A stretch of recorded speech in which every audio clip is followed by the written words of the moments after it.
주는 제가 예배 후에 우리가 또 함께 갖는 시간이 있기 때문에 예배 마친 시간을 12시 반 근처로 맞추려고 애를 많이 쓰고 있습니다. 근데 오늘도 시편의 본문의 길이가 좀 긴데요. 그래서 오늘과 다음 주에 조금 또 이어서 이 말씀을 묵상할 계획입니다. 봉독되는 본문을 들으시면서 그런 생각이 좀 드셨을지 모르겠습니다.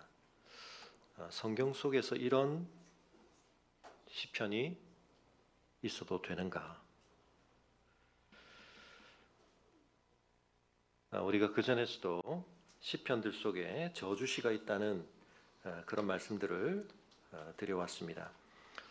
단식 가운데 어떤 구절들 17장 13절이나 31장 17절, 35편 4절, 59편 11에서 13절, 70편 2절에서 3절 우리가 그런 저주의 구절들을 살펴봐왔고 시 전체의 내용들 또 분위기를 통해서 원수들에게 저주를 선포하는 시들도 있었습니다. 12편, 58편, 83편 그리고 우리가 앞으로도 보게 될 137편 우리 암송 선구인 139편의 마지막 부분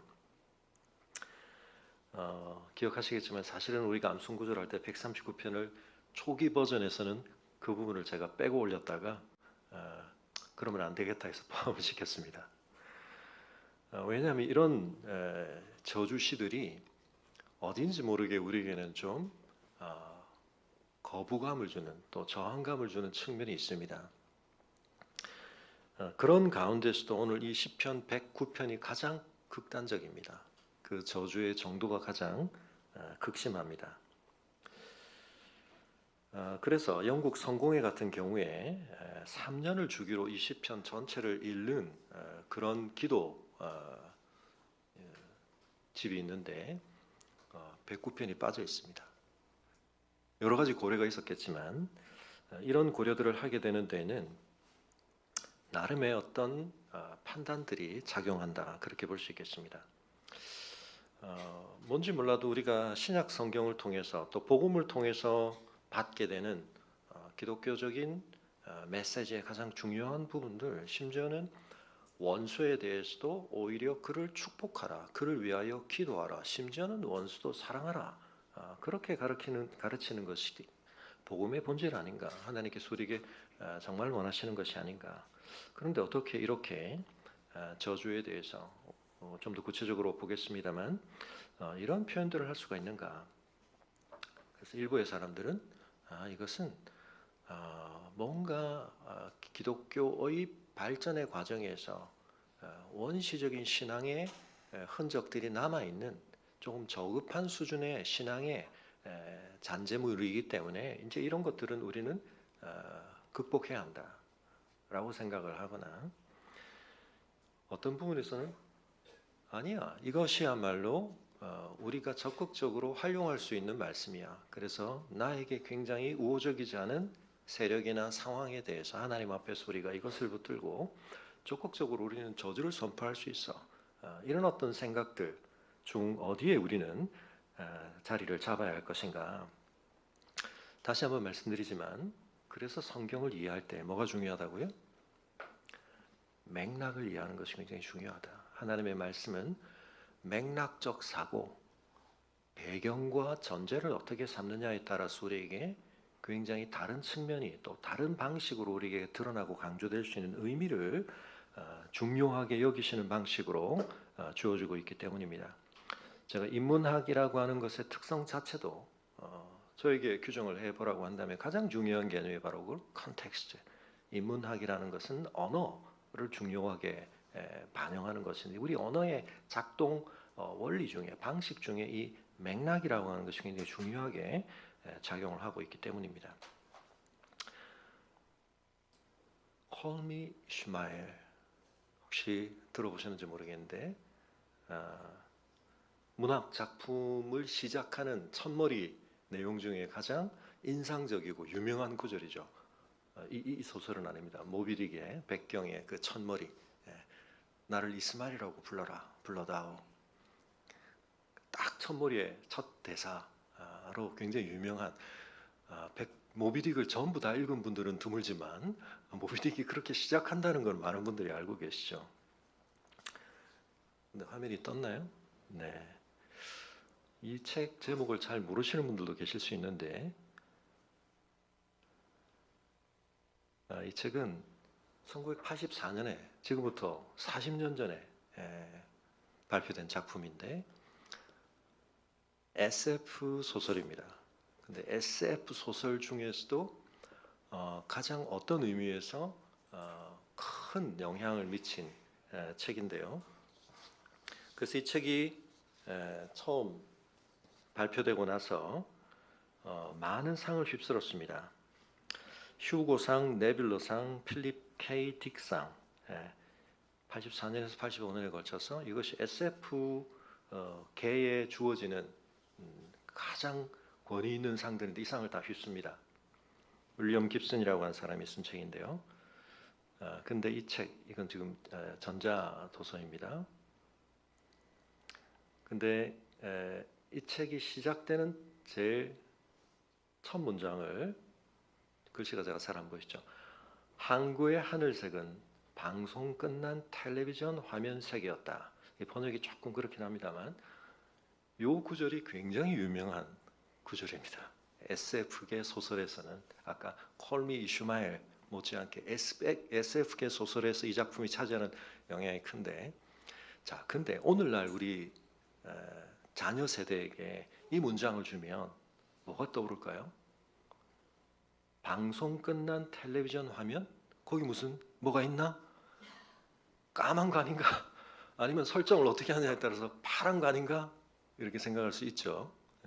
이건 우리 시대의 텔레비전이 더 이상 이와 같은 시대의 방식으로 작동하지 않기 때문에 텔레비전에 방송이 끝난다는 개념도 좀 이상하고 텔레비전 가지고 방송만 송출되는 방송만 보질 않죠. 요즘 훨씬 더 VOD나 스마트 TV 같은 경우는 온갖 OTT를 연결해서 보는 도구지 TV라는 것이 방송사가 쏘아주는 전파를 통해서 연결되어 중계되어지는 화면만 송출하는 도구가 아니라는 걸 우리는 지금 경험하고 있기 때문에 이 차이를 극복하지 못하면 이 소설은 이걸 통해서 굉장히 오해를 많이 불러일으킬 수 있겠죠.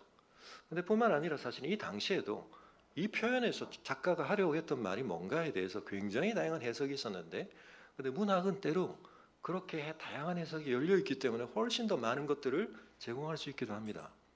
굉장히 놀라운 것은 사이버 스페이스라든지 여러 가지 오늘날 우리에게는 굉장히 익숙해진 개념을 이 책이 널리 알린 책인데 재미있는 것은 이 윌리엄 깁슨이라는 사람이 이 책을 쓸 때 컴맹이었다는 사실입니다.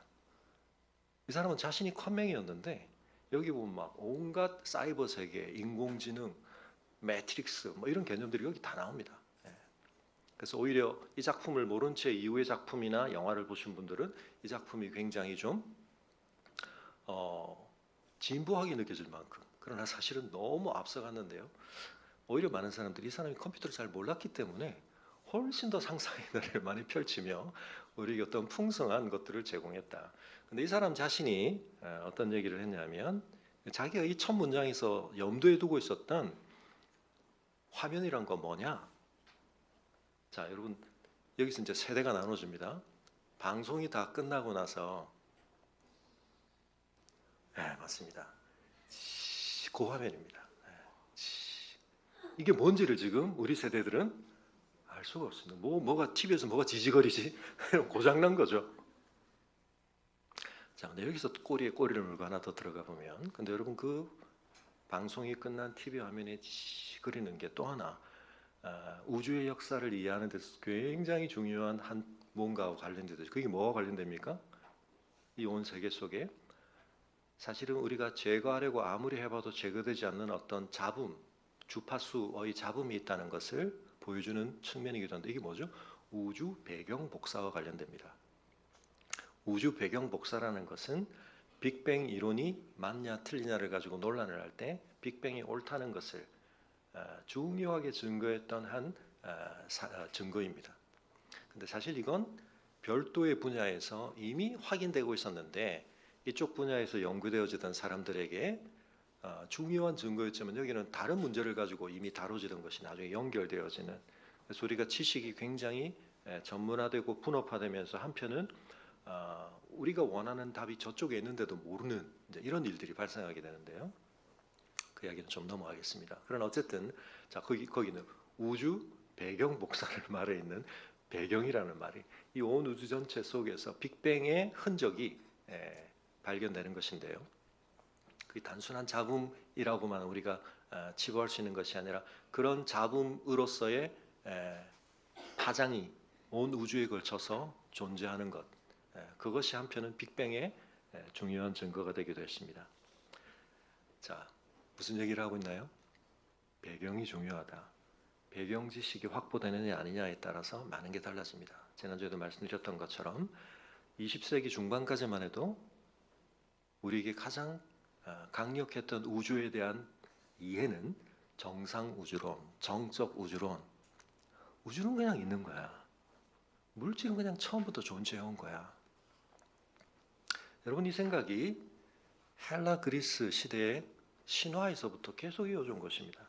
그래서 여러분 그 시대의 신들에게 있어서의 중요한 특징은 신이 모든 것을 만들지는 않았습니다.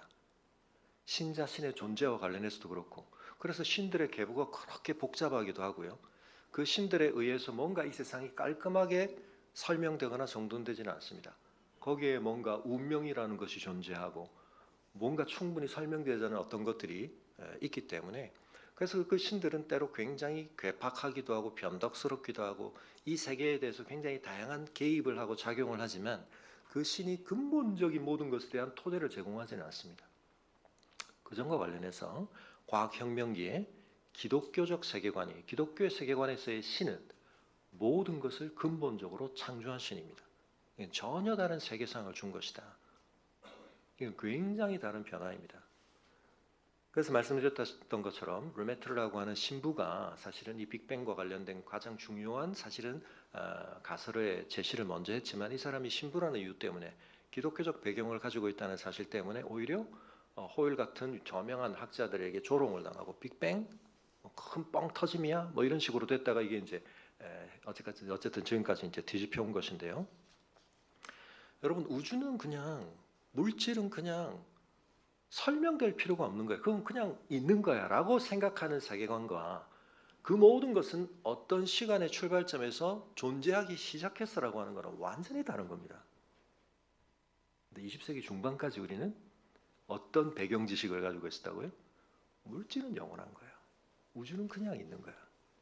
여러분 여기서 흉이라고 하는 사람이 사실은 그런 좀 많은 생각을 했고, 또 그 생각 중에 일부는 오늘날 우리에게도 굉장히 중요한 종교를 판단하는 데 있어서 우리가 사입이나 지나친 광신이나 맹신을 극복하는 데서 도움을 주는 면이 있지만, 그의 렌즈 속에 기독교가 온전하게 담기기 어려웠던 것 중에는 그런 판단들이 있는 겁니다. 기적이 불가하다. 기적을 다른 사람의 증언에 근거하여 믿는 것은 합리적이지 않다. 왜냐하면 기적이라는 게 어떻게 정의되느냐? 기적은 기적을 기적되게 만드는 뭔가의 제1성, 항상 어떠한 훨씬 더 많은 일상성이라는 것이 존재되어야만 기적이라는 것이 정의가 되는데, 그 정의상 기적이라고 하는 것은 그것을 기적으로 성립시키는 수많은 것들의 발생 가능성에 의해서 상쇄돼야 돼. 한 사람이 누군가 그걸 그렇게 말한다고 해서 덜컥 믿는 것은 옳지 않아. 이런 생각을 했다는 거죠.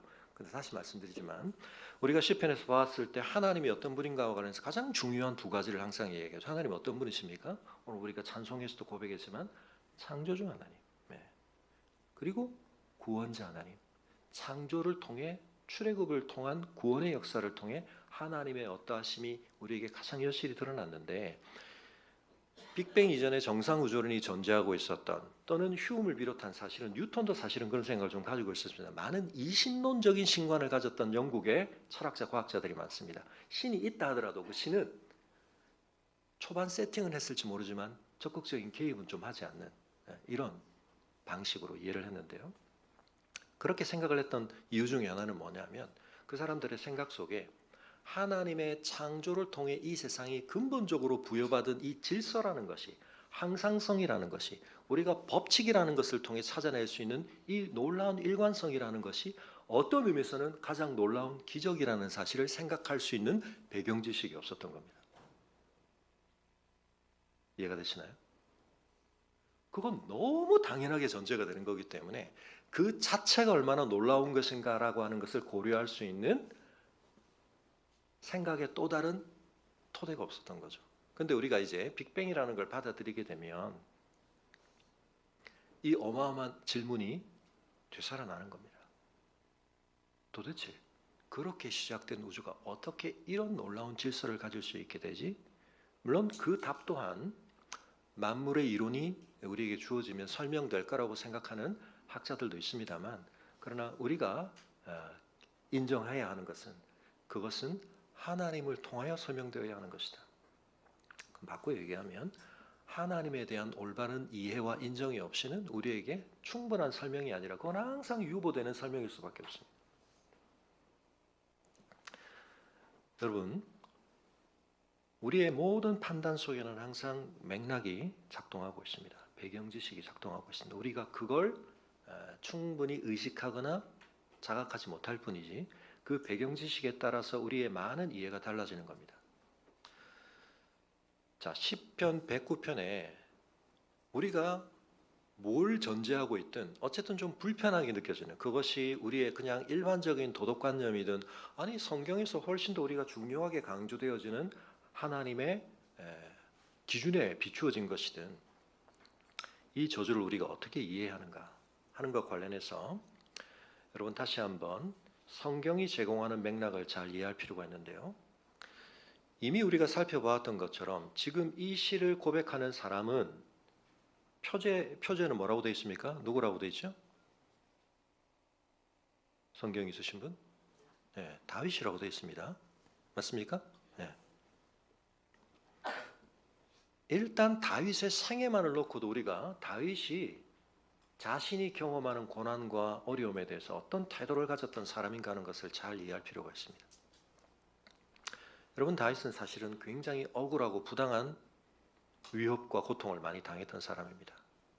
가장 강력하게는 사울이라고 하는 선왕을 통해 하나님께서는 그를 왕으로 이미 기름 부어 세우셨지만 그것에 대해서 인정하지 않고 극단적인 시기와 질투와 백성들이 다윗은 자신보다 훨씬 더 낮게 칭송하는 것에 대해서 견딜 수 없는 매우 자기중심적인 권력지향적인 그런 사람이었죠. 살려둘 수가 없었습니다, 다윗을. 그래서 끊임없이 위협하고 공격했는데 그런 사울에 대해서 다윗이 어떤 태도를 가졌습니까? 용기가 없었거나 기회가 없었던 것이 아닙니다. 그 사울에 대해서 자신의 입장에서 정당하게 보복할 수 있는 기회가 있었음에도 불구하고 다윗이 어떻게 하죠? 보복하지 않습니다. 자력구제하지 않습니다. 그리고 더 중요하게는 이 시편을 이해하는 데서 또 하나 우리가 중요하게 배경으로 두어야 할 상황이 하나 있는데 사무엘하 16장입니다. 거기 누가 나오냐면 사무엘 하쯤에 가면 다윗의 상황이 어떻다는 걸 이제 여러분 통독을 하셨기 때문에 머리에 떠오르시죠. 사무엘 하에 들어갔다. 그럼 거기는 더 이상 사울이 중요한 대적이 아니라 누가 등장합니까? 사무엘하 16장쯤 되면 누굴까요? 압살롬, 자기 아들이, 자기가 낳은 자식이 자기를 죽이려고 하는, 자기의 자리를 차지하고 자기를 위협하는 이 상황 속에서 한 사람이 등장합니다. 그리고 한 상황이 등장합니다. 사무엘하 16장에 누구죠? 시므이라고 하는 사람입니다. 압살롬을 피해 도망가고 있는데 이 시므이라고 하는 사람이 쫓아오면서 다윗을 저주하는 내용이 사무엘하 16장에 있습니다. 5절부터 13절 사이에 나오는 내용인데 다윗 왕이 바후림의 이름에 거기서 사울의 친족 한 사람이 나오니 이제 배경이 사람은 사울 쪽하고 가까운 사람입니다.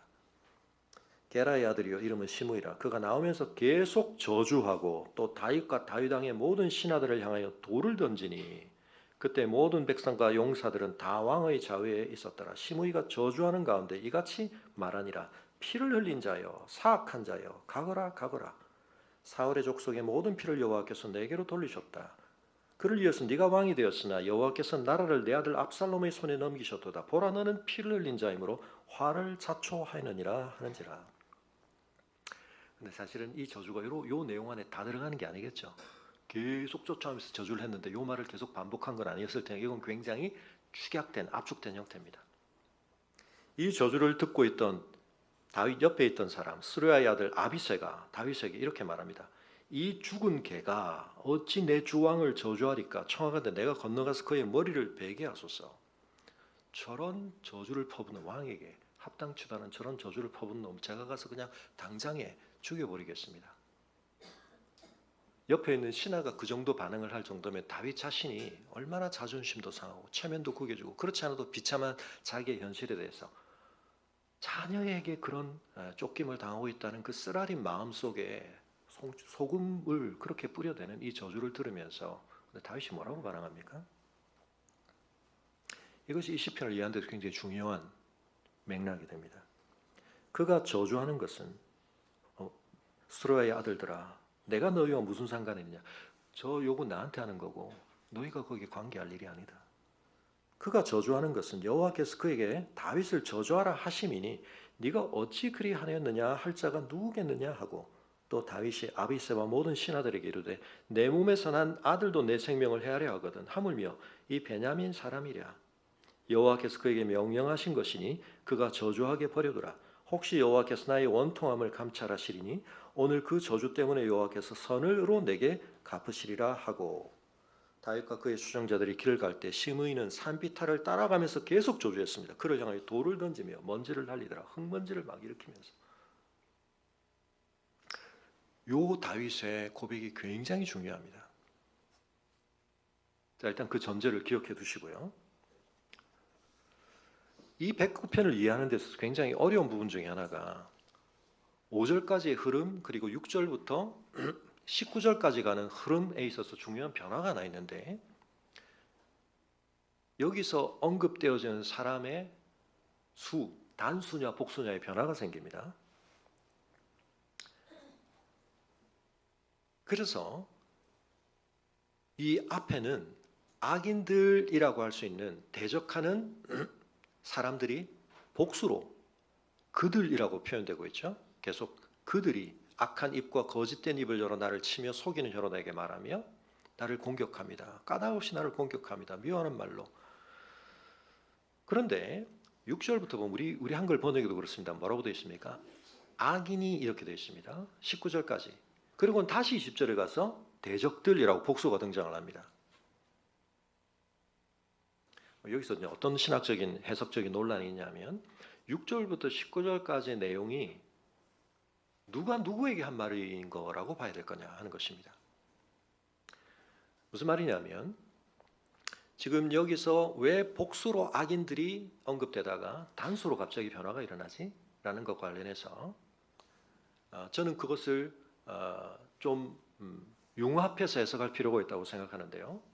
바꿔 말하면 6절부터 19절까지의 내용의 원천이 다윗 자신이 비로소 생각해낸 것이냐 라기보다 이 시편 전체의 흐름을 놓고 보면 이것은 어떤 의미에서 다윗이 그 대적들로부터 들었던 저주일 가능성이 많다는 것입니다. 그래서 대적들은 복수고 다윗은 단수니까 그 대적들이 다윗을 향해 했던 말을 다윗이 지금 그 대적들에 대한 저주로 어떤 의미에서는 되받아치고 있다, 되돌려주고 있다라고 보는 해석이 가능하다는 것입니다. 물론 여기서 대적들을 집합화하여 또는 그들의 대표격으로 단수를 사용했다고 볼 수도 있습니다만 이렇게 볼 수 있는 여지가 뭐냐면 지금 조금 전에 말씀드렸던 것처럼 다윗은 평생 대적들로부터 엄청난 저주를 들어온 사람입니다.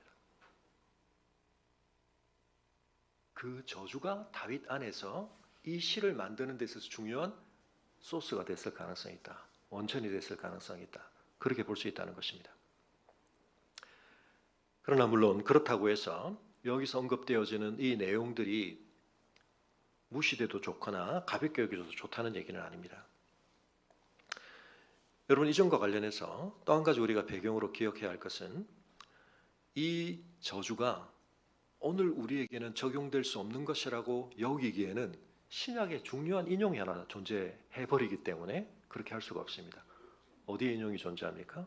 다음 우리가 보게 될 110편은 훨씬 더 적극적인 인용이 많습니다만 너무나 유명한 인용이 이 10편 109편에서 이루어집니다. 사도행전 1장에 나오는 내용입니다. 사도행전 1장에는 무슨 내용이 있을까요? 가룟 유다의 결혼을 보충하기 위해서 사도를 다시 세우는 이야기가 나옵니다. 그때 그들에게 있었던 이 중대한 사건, 예수님이 특별히 뽑으신 12 중에 한 사람이 예수님을 배반하고 예수님을 십자가에 내모는 데 있어서 결정적인 작용을 한 이 악인에 대해서 어떻게 해석을 해야 될 건가? 근데 베드로가 그때 설교하면서 뭐라고 말합니까? 이 시편 109편을 그대로 인용합니다. 6절부터 19절 안에 있는 그 내용 속에서 특별히 뭐죠? 그의 직분을 타인이 취하게 하시고 그가 이룬 성취를 다른 사람이 가져가게 하는 이 대표적인 악인에 대한 하나님의 저주를 가룟 유다에게 적용할 때 이 구절을 여기서 인용하는 겁니다. 자, 사도행전 1장에서 베드로가 이 구절을 인용한다는 것은 신약 성경이 이 내용을 그건 이제 신약 시대는 적용되지 않는 거라고 쉽게 여길 수 없게 만드는 부분입니다. 이해가 되시나요? 네. 그다음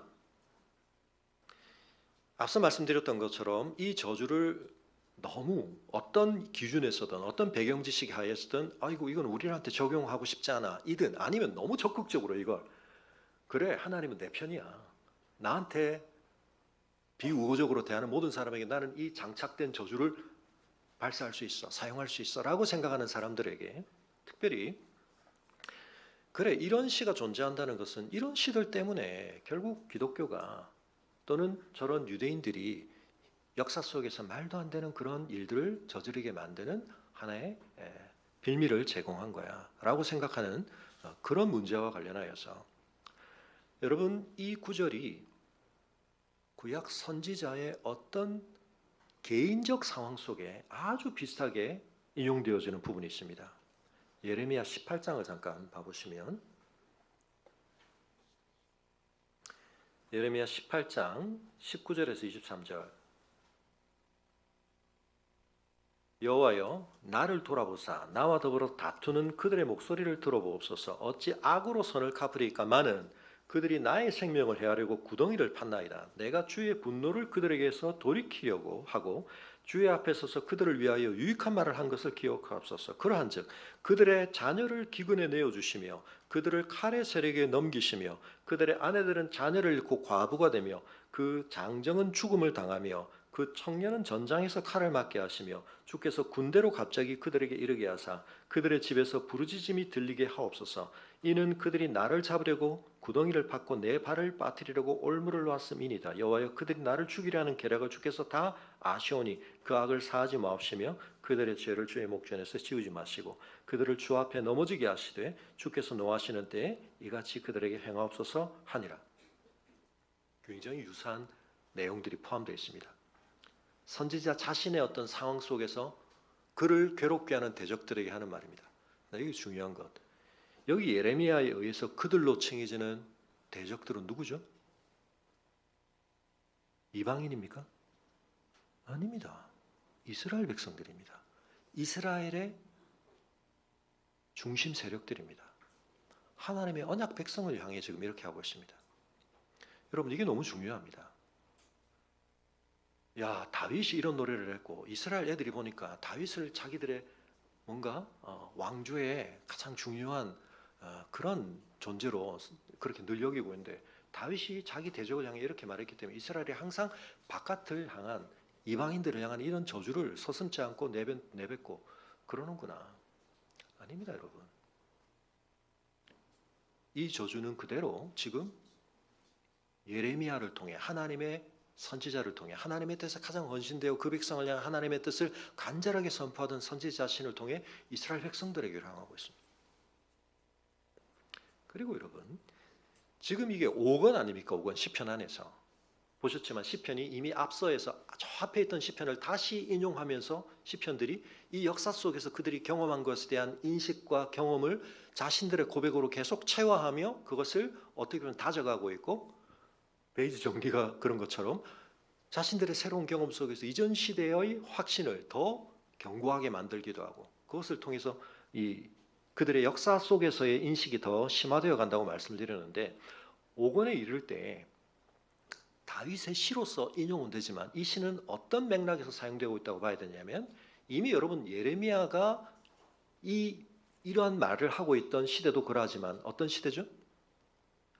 이스라엘이 하나님의 심판을 받을 수밖에 없는 그런 상황에 깊이 빠져 있는, 이미 북이스라엘은 아수르에게 망해버린, 남유다가 바빌론에게 망할 수밖에 없는 이런 역사적 배경들이 깔려 있는 겁니다. 그래서 사실은 이 시편은 포로기 이후에 다시 이와 같은 방식으로 노래되어지고 있다고 보는 것입니다. 뭘 경험한 겁니까? 하나님이 이방을 향해서 쏟아내시는 심판이 아니라 자신들을 향해서. 우리는 절대 안 망한다고 생각하고 있었는데, 우리에게 아브라함에게 주신 언약이 있고 율법이 있고 성전이 있고 우리가 제사를 지내고 있는데, 우리가 얼마나 구별된 백성인데 우리는 안 망해. 정말 망하더라도 2년 아니야. 군대 갔다 오는 것보다 더 짧죠. 네. 요즘은 1년 반이니까 비슷해졌습니다만, 복의 계획 때는 길지 않아. 나무멍이를 메고 다니니까 예레미야가 팍 꺾어버리면서, 그러니까 예레미야가 어떻게 하면 나도 그렇게 되면 좋겠다. 근데 이건 길다. 쇠멍에 메고 다니고 마지막에 예언하는 게 뭡니까? 바벨론에 가서 살아야 된다. 바벨론 가서 살아야 된다. 거기서 돌아올 생각하지 말고 70년 정도를 생각하니까 두 세대가 넘어야 되니까 잠깐 갔다가 돌아오는 게 아니다. 근데 여러분, 그걸 다 겪은 다음의 포로기로부터 귀환한 사람들의 고백이 이 속에 담겨 있다고 보는 겁니다.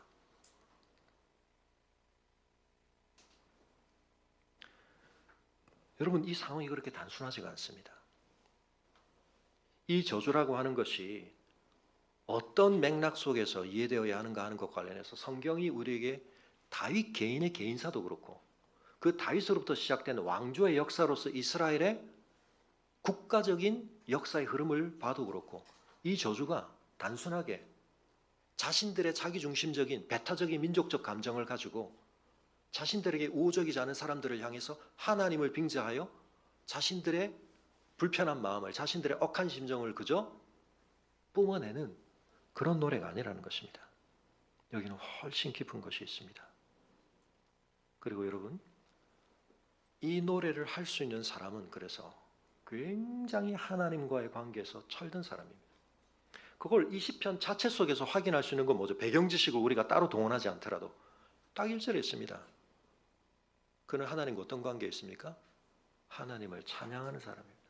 하나님을 찬양한다는 건 뭐죠? 우리가 앞에서 봤던 것처럼 인간이 하나님 앞에 있어야 할 가장 합당한 자리죠. 하나님이 누구이신지를 알고, 하나님이 만물의 주권자이심을 알고, 내 삶의 주관자이심을 알고, 역사의 진정한 심판자이심을 알고, 그러나 그 하나님이 우리를 향하여 맺으신 언약에 대해서 적극적으로 궁극적으로 선하시다는 것을 알고 있는 그 사람, 그래서 그 하나님을 찬양하는 사람, 하나님과의 가장 올바른 관계에 있는 사람이 자신이 겪는 이 억울하고 이 부당한 고통 속에서 이런 노래를 할 수 있는 겁니다. 제가 오늘 설교 제목을 살짝 중의적으로 보셨는데, 저주 속에서라고 말할 때 이 저주 속이라는 것은 나에게 쏟아진 어떤 저주로 느껴지는 대적들이나 상황을 말씀드릴 수도 있고, 또 그러나 내가 저주를 하는 거죠. 지금 주저없이 저주를 막 합니다. 그죠? 누가 그럴 수 있는가? 지금 누가 그러고 있는 건가에 대해서 맥락 설정이 필요하다는 겁니다.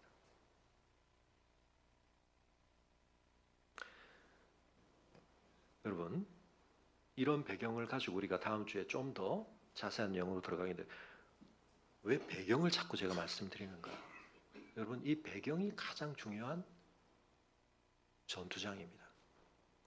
이단과 사이비, 지금 기독교 강요하면서도 제가 강조를 계속 드리고 있지만, 이 배경을 잘못 설정하면 성경을 가지고도 얼마든지 엉뚱한 이야기가 가능합니다. 얼마든지 아전인수적인 그런 주장들이 가능합니다. 똑같은 성경에서 온갖 이론이 다 나올 수 있습니다. 온갖 입장이 다 옹호될 수 있습니다. 근데 여러분, 성경은 성경으로 해석되어야 하고, 성경 스스로가 제공해주는 맥락을 충실하게 고려했을 때, 그걸 누가 우리에게 굉장히 중요한 주석으로 물려줬다고요? 칼빈이 그걸 열심히 했다고요. 칼빈주의 핵심은 그겁니다.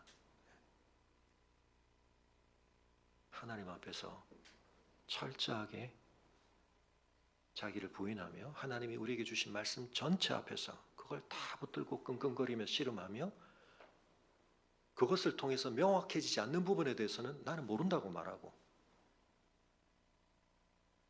그러나 우리에게 알려주신 부분 안에서 우리가 할 수 있는 최선을 다하려고 하는 실험, 그게 개혁주의입니다. 상당히 어렵습니다. 어려운 이유가 다른 게 아니라 우리가 암암리에 내가 가동시키고 있는 맥락을 들여다보는 것이 쉽지 않기 때문입니다. 근데 그걸 계속해서 우리가 들여다봐야 되고, 성경은 그런 부분에 있어서 우리를 계속 성숙시켜 가려고 하고 있습니다. 죄라는 것이 자기 중심성이기 때문에, 하나님으로부터의 우리의 분리이기 때문에, 그것에 의해서 우리에게 발생한 이 똘똘 뭉친 자기 중심성을 깨트린다는 것은 나도 모르게 내가 강화시켜가고 있고 끊임없이 작동시키고 있는 이 맥락의 한계를 깨닫고 그 맥락의 왜곡됨을 깨닫고 그걸 계속 조종해가는 것입니다. 부대를 교체하는 겁니다. 세수를 담기 위해서 부대를 계속 바꿔가는 겁니다. 그래서 말씀 전체가 우리에게 뭘 얘기하는지를 항상 들어야 하는 것입니다. 여러분, 오늘 말씀을 통해서 그러나 우리에게 적용을 할 때 한 가지만 강조를 드리겠습니다. 여러 번 제가 저주시에서 말씀드렸지만 가장 강력한 저주시이기 때문에 다시 한번 말씀드리지만, 어떤 의미에서는 여러분, 우리에게 가장 자동적이고 반사적이고 즉각적인 반응을 일으키는 어떤 감정, 그런 것들이 있습니다. 그게 뭐냐면 우리가 어떤 위협을 당할 때 우리 안에서 일어나는 반응입니다. 그때 우리에게서 일어나는 반응은 굉장히 즉각적이고 굉장히 강렬한 것입니다. 그래서 여러분, 이 저주시라고 하는 것을 통하여 뭔가를 토로할 수밖에 없는 상황에 처해 본다는 것은 여러분 너무너무 강력하게 우리를 휘감고 우리를 얽어매는 어떤 것에 우리가 연루되어 있는 상황입니다. 여기서 가장 중요한 것은 다윗이 그걸 가지고 뭘 한다고요? 기도를 한다는 겁니다. 여러분, 누가 여러분의 존재감에 대해서, 아니 자존심에 대해서, 여러분의 지위에 대해서, 여러분의 안전에 대해서 살짝만 손상시키거나 그것을 위협해도 우리에게 매우 즉각적인 반응들이 일어납니다. 그리고 그런 것들을 유발하거나 자극하는 어떤 대상에 대해서 여러분 그런 상황이 발생하면 우리에게는 그 대상 또는 그 상황을 향한 엄청난 어떤 대결 의지가 생기고 거기에 우리는 완전히 몰입하게 됩니다. 아주 강력한 이자관계, 양자관계에 우리가 빨려들게 됩니다. 그 사람에 대한, 그 상황에 대한 생각을 벗어날 수가 없습니다. 거기에 모든 관심과 에너지와 집중됩니다. 근데 다윗이 뭘 하고 있다고요? 여러분 보십시오. 이 사람이 얼마나 억울한 일을 당했냐면 그들이 악한 입과 거짓된 입을 열어 나를 치고 속이는 혀로, 사실은 사실에 근거하지 않은 미워하는 말로 나를 두르고 까닭 없이 나를 공격. 내가 인정할 이유가 아무것도 없는데 날 왜 이렇게 공격하지? 날 왜 이렇게 미워하지? 심지어는 나는 그들을 선대했습니다. 뒤에도 계속 나오지만 사랑했습니다. 도리어 근데 나는 대적받습니다. 그들이 악으로 나의 선을 갚으며 미워함으로 나의 사랑을 갚습니다. 여러분 이러면 충분히 환호되는 거 아닙니까? 근데 여러분 여기 4절이 중요합니다. 뭐라고요? 나는 기도할 뿐이라. 이게 번역이 조금 아쉬운데요. 이 원문으로 보면 이게 굉장히 갑작스러운 표현입니다. 영어적으로 말하면 I prayer. 무슨 중간 연결사가 다 생략되어 있고 나 기도 이렇게 되어 있습니다. 그러나 나 기도. 뭐가 이렇게 확 생략될 때는 그걸 굉장히 강력하게 표현하는 겁니다. 그러니까 내 존재 자체가 뭐가 되어진다고 말하냐면 내가 기도 덩어리, 나는 그냥 기도, 이런 표현이거든요. 매우 강력하게 형성되는 이 이자관계에서 여러분 다윗은 그 모든 압력이 오히려 하나님을 향한 기도를 더 활짝 열게 만드는, 기도에 더 몰입하게 만드는 계기와 상황이 되고 있다는 뜻입니다. 이게 누구라고요? 하나님과 가장 올바른 관계에 있는 찬양하는 사람의 특징이라는 거예요. 많은 경우에 우리는 어려운 일 당하면 기도하게 되지. 여러분 아니라고 제가 자주 말씀드렸죠. 우리는 1차적으로 다른 지지자, 응원군을 모집하고 싶습니다. 내 말 좀 들어보세요. 하소연하고 싶습니다. 다른 사람들의 공감이 훨씬 쉽고 가깝거든요. 나 얼마나 억울한지 몰라 지금. 근데 정작 하나님께 우리가 기도 안 합니다. 사람들로부터 내가 약간의 지지만 받으면, 응원을 받으면 어떻게 그렇게 나쁜 놈이 다 있어. 너가 이렇게 같이 욕해주면 시원해집니다. 해소가 됩니다. 뭐는 안 하죠? 기도는 안 합니다. 다윗은 아까 뭐라고요? 냅둬라. 이 부분은 다음 주에 우리가 좀 더 깊이 들어가겠습니다만, 오늘 한 가지 기억하실 것은, 여러분, 우리가 하나님과의 채널이 올바르게 연결되어 있다는 것을 확인할 수 있는 것 중에 우리에게 가장 강력하게 우리를 사로잡는 어떤 것을 가지고 우리가 뭘 하는가 하는 걸 보면 알 수 있습니다. 이건 쉽게 사그라들지 않습니다. 근데 그걸 가지고 다윗은 기도한다. 우리가 빌립보서에서 우리 안에 또 참 사라지지 않는 거 뭐 있죠? 염려, 근심, 그것도 있죠. 근데 그것도 어떻게 된다고요? 아무것도 염려하지 말고 오직 너희의 그 모든 염려를 뭐뭐점 염려, 뭐뭐점 염려를 디렉토리 컨트롤 A 해가지고 컨트롤 X 해가지고 어느 디렉토리로 옮기라고요? 기도의 디렉토리 뭐뭐점 기도로 바꾸라. 근데 바꾸면 이 방에서 또 살아납니다. 염려와 불안은 우리 안에 계속 생기고요.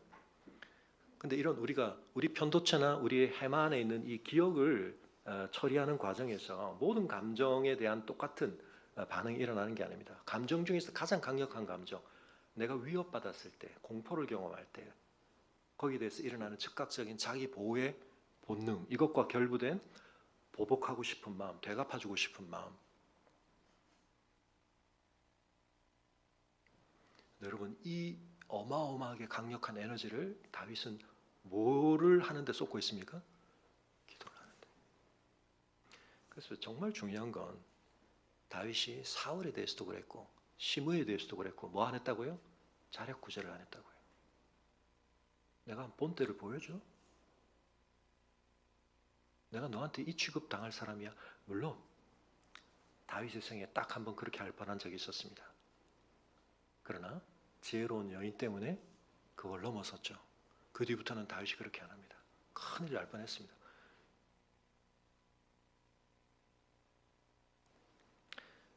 이게 성장입니다. 이게 성숙입니다. 아주 어리석은 남편이 다윗에 대해서 악하게 대하는 것을 지혜로운 아내가 넘어서게 했던 그 바람에 그 사람이 나중에 다윗의 아내가 되죠. 근데 그 과정을 통해서 다윗이 한편은 그러니까 다윗도 사람이었던 거죠. 이게 내가 지금 좀 도망다니고 이런다고 나를 우습게 보나 내가 한번 본때를 보여줘 이런 마음이 다윗에게도 있었습니다. 그러나 다윗이 영적으로 성숙해감에 따라 그 마음조차 하나님 앞에 기도하는 마음으로 바뀌게 됩니다. 하나님을 정말로 여러분이 어떻게 인정하고 계시는가? 내 안에 일어나는 가장 강력한 어떤 것을 가지고 내가 뭘 하는가? 물론 그걸 우리가 다르게 적용할 수 있습니다. 내 안에 일어나는 가장 강력한 어떤 열망들에는 여러 스펙트럼이 있을 수 있거든요. 그걸 놓기 힘들어하는 어떤 쾌락과 관련된 것일 수도 있고 여러 가지가 있을 수 있지만 결국 그걸 우리가 하나님 앞에서 어떻게 처리하는가? 하나님 앞에서 어떻게 그걸 가지고 내가 하나님이 기대하시는 성장의 도구와 계기로 삼는가? 이것이 굉장히 중요합니다. 다음 주에 우리가 이 본문을 좀 더 오늘 말씀드린 배경 속에서 더 깊이 들어가겠지만 여러분 정도의 차이는 있지만 오늘 우리에게도 다들 내가 한번 본때를 보여주고 싶은 지나간 기억 속의 누구든 뭐 현실에 또는 누구든 어떤 상황이든 여러분이 있으시다면 바로 그 자리에서 우리가 하나님 앞에 기도해야 한다는 사실. 기도는 무력한 게 아닙니다. 기도는 가장 강력한 것입니다. 하나님과 내 삶이 연결되어지는. 우리가 내 억울함에 대해서 다른 누군가의 인정을 받고 다른 누군가의 응원과 지지를 받는 데 있어서는 그렇게 민감하면서 하나님 앞에서 그걸 쏟아내지 않습니다. 여러분 이것이 진정한 영적 성장입니다.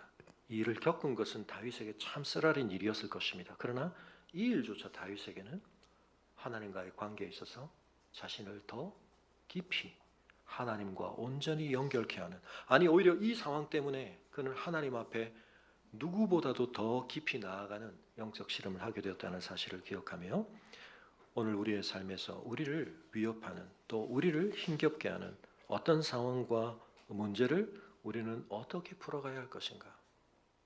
너무 당연하고 당위적인 답처럼 보이지만 여러분 그 답이 여러분에게 그저 이론이 아니라 누군가의 제안이 아니라 나의 경험 안에서 나를 진정으로 전환시키고 나를 새롭게 하고 그렇지 않았다면 내가 경험할 수 없었던 놀라운 오히려 하나님 안에서 유익을 경험하게 하는 과정이 된다는 것을 체험해야 우리가 영적으로 성장해 가는 겁니다. 그래야 하는 거 제가 알죠. 여러분 그거하고 그걸 씨름해 보는 거하고는 다른 겁니다. 호흡을 하면 이완이 오겠죠. 하는 거하고 호흡을 통해서 이완을 경험하시는 거하고는 다르다고요. 우리 푸른들 청년들 어쨌든 뭐 계속 일주일에 한 번씩 집에서는 거의 안 봅니다. 그냥 와서 한 번씩 불지만 제가 몇 주 전에 체크를 해봤는데 우리 청년들 1분에 호흡 몇 번 한 줄 아십니까?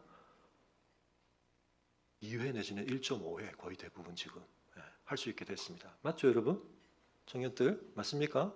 네, 맞죠?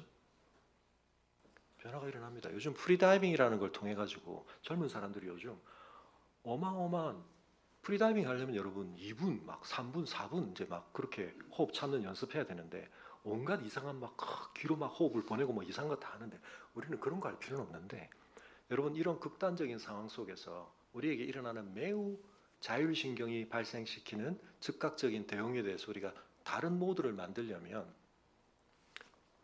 기도가 호흡이잖아요. 네. 호흡을 하면서 하나님 앞에 우리가 깊이 나아가야 됩니다.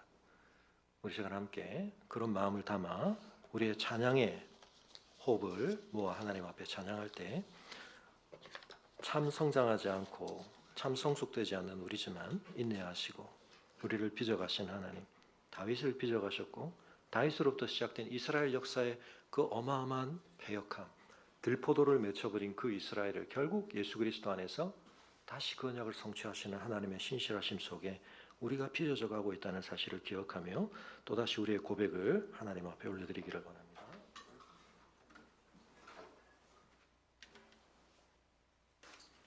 우리 몇 주째 계속 같은 찬양을 반복하고 있습니다. 이 고백들이 우리의 것이 될 수 있기를 바랍니다. 다음 주에 우리가 살펴보겠지만 여러분 이 저주도 옷을 입듯이 한다는 표현이 있는데요. 이 악인이 저주를 옷 입듯이 하고 18절에 보면 그 저주가 물같이 그의 몸속으로 들어가고 기름같이 그의 뼛속으로 들어갔다고 말해요. 저주가 체화된 걸 버린 겁니다. 그러니까 저주를 그냥 쏟아내는 거죠. 근데 다윗은 뭐요? 그 독을 뿜어내는 사람들의 독을 받고 그에게는 뭐가? 기도가 체화되어지고 하나님 앞에서 그가 오히려 영적으로 더 성숙하는 그런 씨름을 했던 것처럼 주님 이 모든 상황 속에서 우리의 믿음이 깊어지게 하시고 하나님과의 관계가 더 깊어지게 하여 주옵소서. 우리의 고백을 담아 찬양하겠습니다. 깊어진 삶을 주께 은혜로 날 보듬으시고 사랑으로 품어주셔도 내 마음 한 자락도 지키지 못하는 이 모습 부끄럽습니다. 나수한 곁을 내어주신 주님 앞에 나갑니다. 표현 못할 긍휼로 나를 붙드시는 주 이름만 바라봅니다. 매일 마주한 슬픔을 견뎌나가며 주 예수의 마음을 닮아가네. 두려운 걸음마다 주가 동행하리. 주지하며 오늘을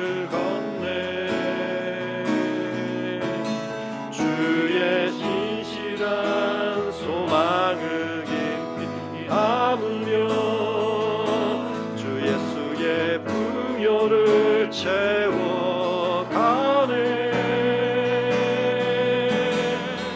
하나님의 자녀로 명예 지켜가며 깊어진 삶을 주께 드리네. 이 세상을 살아가는 동안에 나의 힘을 의지할 수 없으니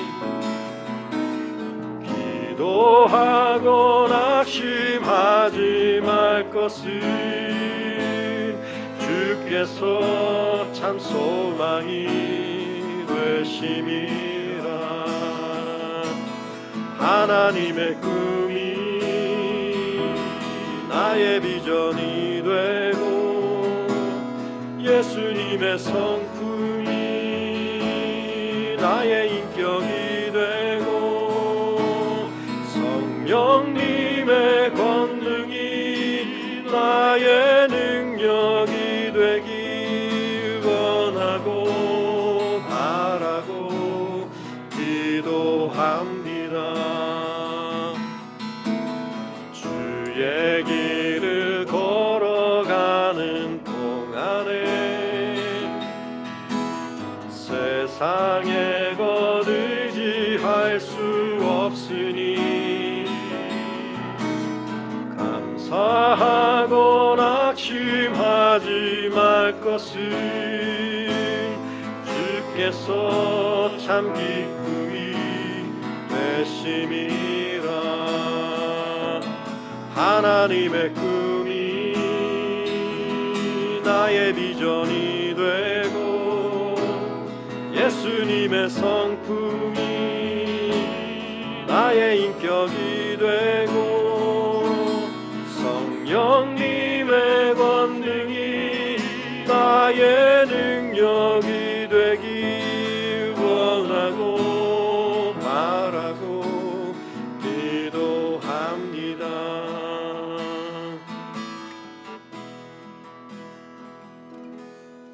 그래서 함께 기도할 때 엄연히 존재하는 이 세상의 악에 대해서 우리 밖에만이 아니라 또한 우리 안에 파고 들어와 있는 이 악들에 대해서 우리가 악으로 악을 갚는 것이 아니라 어떻게 하면 이 악을 멸하는 하나님의 참 선하심을 내 삶을 통해 경험하며 증거할 것인가. 예수님의 십자가만이 그 답입니다. 예수님께 쏟아진 그 모든 악에 대해서 주님께서 그 원수로 여겨질 만한 사람들에 대해서 어떻게 대하셨는가. 그러나 또한 주님의 그 죽으심은 무력한 죽음이 아니라 이 세상에 싫지 않은 악을 처결하시는, 심판하시는, 더 이상 악이 하나님의 선한 세상을 훼손하지 못하게 만드는 진정한 하나님의 선한 역사를 새롭게 시작하시는 출발점이 되었던 것들을 믿는 자들로서 우리가 다시 한번 우리의 삶에서도 이 십자가와 부활의 복음과 진리가 체험되게 하시고 우리 안에서 확증되게 하시고 선포되게 하여 주옵소서. 우리의 삶에 그 어디에도 탄원할 수 없는, 그래서 한편은 우리를 소멸해 가듯이 우리 안에서 불타고 있는 이 모든 것들에 대하여서 그것이 기도의 땔감이 되게 하시고 기도의 동력이 되게 하셔서 우리가 악을 악으로 갚고 악에게 지고 악에게 타협하고 악에게 굴복하는 자들이 아니라 선으로 악을 이기는 삶을 경험하게 하여 주옵소서. 우리 함께 기도하겠습니다.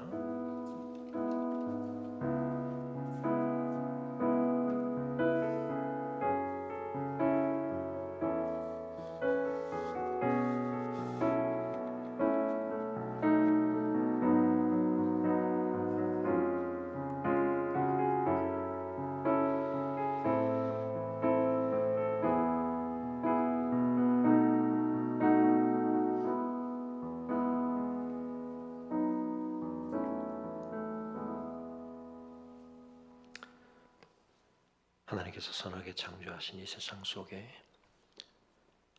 악이 들어왔고 우리의 죄로 말미암아 그 악이 더욱 확산되고 저희 역시 그 악으로 인한 고통과 어려움을 오늘의 현실로 경험하고 있습니다. 우리는 절대적인 선도 아니요 단순한 악의 희생자들만도 아니며 우리도 그 악의 생성과 확산에 함께 연루된 자들이요 선과 악의 판단이 참으로 모호해질 수밖에 없는 이 복잡한 상황들 속에서 그러나 가장 선하신 하나님을 알고 그 하나님의 선하심을 경험하는 자들로서 주님 저희 안에서 선의 역사들이 더 증진되게 하시고 저희가 더 선한 열매를 맺는 하나님의 사람들로 성장해 갈 수 있게 도와주시옵소서. 우리가 경험하는 악에 대하여 오히려 그것이 악을 진정으로 심판하시며 우리의 삶에서 악을 제압하시는 하나님의 선을 더욱 바라보게 하며 그 하나님을 더욱 의지하게 하며 그리하여 악으로 갚아봐야 악에 물들며 악에 빠질 수밖에 없는 이 세상의 흐름을 벗어나 하나님의 진정한 선의 승리를 경험하며 그 선한 열매 드러내는 저희들이 될 수 있도록 우리가 우리에게 쏟아진 악이 파생시킨 저주스러운 상황과 그 위협과 그 공격과 그 쓰라림을 품고 기도의 자리에 나가는 저희들 되게 하여 주시기를 간구하며 이제는 우리 주 예수 그리스도의 은혜와 우리 아버지 하나님의 그 크신 사랑과 성령의 감화감동 역사하심이 십자가를 통해 우리에게 증거해 주신 하나님의 진리와 생명의 권능을 확신함으로 이 세상 속에서 말씀을 올바르게 분별하며 말씀을 붙들고 말씀을 체화하며 우리의 삶을 통하여서 하나님의 진리를 진리로 확인하고 그 진리를 선한 열매로 증거하기를 다시 한번 결단하는 성도들의 걸음 위에 지금부터 영원토록 함께 하시기를 간절히 축원하옵나이다.